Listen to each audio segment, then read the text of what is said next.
Radical Sunni insurgents drove toward Baghdad Thursday, and some government troops dropped their weapons and fled. In Washington, U.S. President Barack Obama said he's not ruling out any potential response to the worsening crisis in Iraq. So my team is working around the clock to identify how we can provide the most effective assistance to them. I don't rule out anything because we do have a stake in making sure that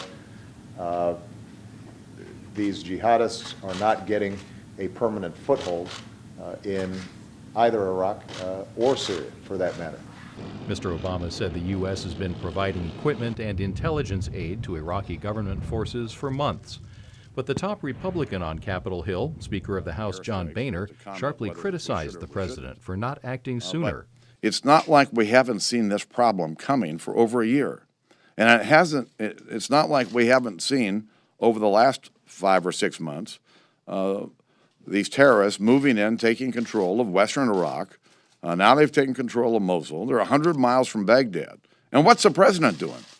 Taking a nap.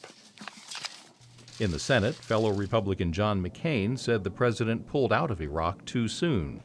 Because the President of the United States declares a conflict over does not mean in the eyes of the enemy that it's over. Conflicts end when the enemy is defeated.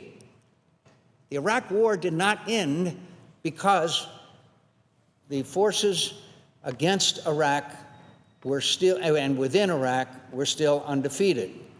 But the top House Democrat, Minority Leader Nancy Pelosi, said Americans want no further U.S. military involvement in Iraq. I don't think there's any appetite in our country for us to become engaged in any more military activity in Iraq. Why is it not? It doesn't matter why. It is a fact. The American people have been exhausted with wars. Meanwhile, nearly 1 million Iraqis who fled the fighting are getting some help from Washington. The U.S. is sending another $12.8 million for food, shelter, and medicine for those displaced by the bloodshed. Klein, VOA News, Washington.